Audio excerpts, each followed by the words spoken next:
Bienvenidos a esta nueva inversión profunda.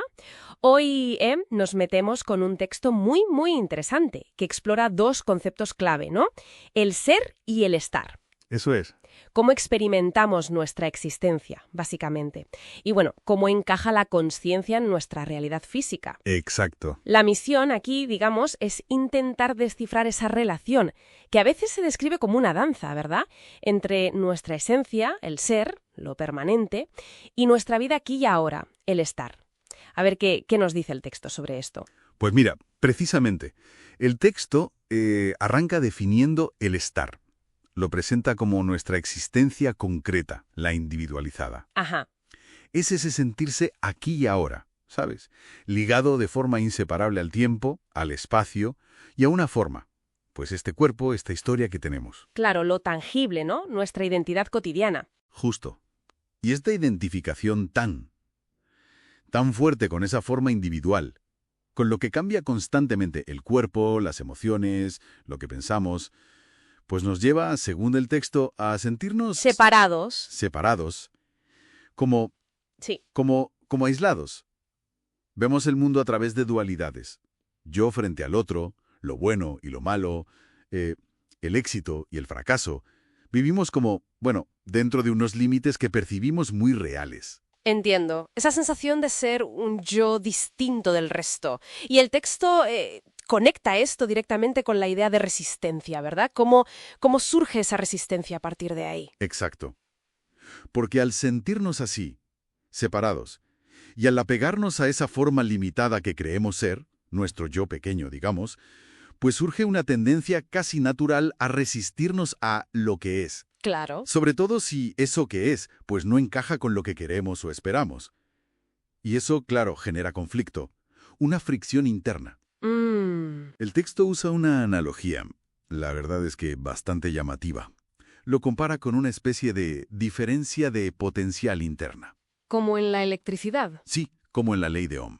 Sugiere que cuando nos oponemos a la realidad, a lo que está pasando, creamos una tensión interior, un voltaje que en realidad es innecesario. Ostras, es una imagen potente, esa de la tensión interna. Y menciona incluso sueños de impaciencia o frustración, como reflejos de esa resistencia del estar. Sí, como si el subconsciente nos mostrara esa fricción, ¿no? Esa lucha. Y bueno, frente a toda esta experiencia del estar, el texto presenta al ser. El otro polo, digamos. Justo, nuestra naturaleza fundamental. La conciencia pura que simplemente observa todo. La describe como inmutable, atemporal, sin límites espaciales. Es la esencia silenciosa que es una con todo lo que existe, más allá de las formas. Vale, entonces, si el estar es la experiencia limitada, la separación, y el ser es la conciencia ilimitada, la unidad, ¿cómo interactúan? ¿O se trata de elegir uno y rechazar el otro? No exactamente elegir. Yo diría que es más bien reconocer.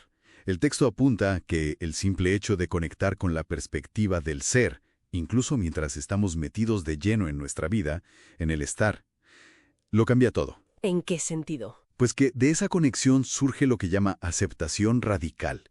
Aceptación de la realidad tal y como es.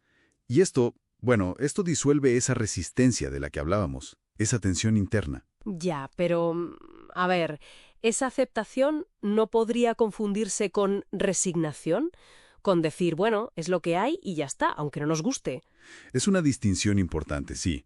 El texto no la plantea como resignación pasiva, para nada. Es más bien una alineación activa con el flujo de la vida, pero desde la quietud del ser. Vale. La paciencia, por ejemplo, se vuelve algo natural, no algo que tienes que forzar. Y el perdón se entiende de otra manera, como una liberación de esa carga, de esa resistencia. Ajá. Es reconocer la unidad que hay debajo del conflicto aparente. Es como si al conectar con el ser, ese voltaje interno del que hablábamos, simplemente se disipa, porque dejas de oponerte al flujo. Todo se ve como en resonancia. Entendido. O sea que no se trata de negar nuestra vida física, nuestro estar, sino de vivirla desde otro lugar. El texto habla de integración del ser en el estar. Me gusta mucho esa frase que usa. Estar en el mundo, pero no ser del mundo. ¿Cómo se logra eso? ¿Cuál es el puente? La conciencia. La conciencia es el puente. La integración significa vivir nuestra individualidad, nuestras experiencias diarias, sí, pero permeados por la conciencia del ser. Vale. Es permitir que esa conciencia que observa, que es el ser, como que abrace las vivencias del estar, las buenas y las malas, sin quedar atrapados en la ilusión de que estamos separados de ellas o de la fuente, y así la vida deja de ser una simple reacción a lo que pasa fuera. Y esto le da otro sentido a la propia experiencia física. El texto la ve como una especie de escuela, ¿no? Correcto. La perspectiva que ofrece es que el estar, con esa sensación inherente de separación, no es un error ni una trampa.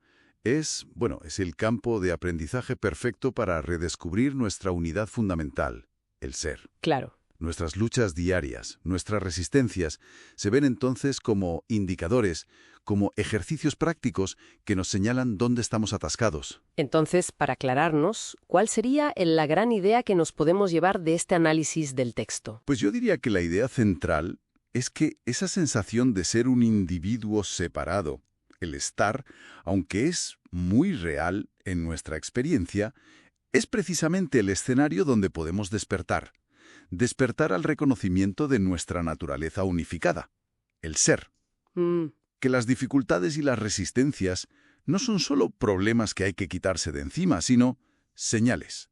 Señales que nos muestran dónde esa ilusión de separación todavía nos causa fricción, tensión interna. Muy interesante. La verdad es que da que pensar, sí. Y como reflexión final, quizá para que cada uno le dé una vuelta, el texto nos invita a reconsiderar nuestras dificultades. A ver, ¿qué pasaría si viéramos un desafío que tenemos ahora mismo no solo como un problema del estar, algo molesto, sino como una señal del ser? Ajá. Una oportunidad precisa que nos da la vida para reconocer y abrazar una conexión más profunda, justo ahí, más allá de la aparente separación. ¿Cómo cambiaría nuestra forma de afrontarlo si lo viéramos así?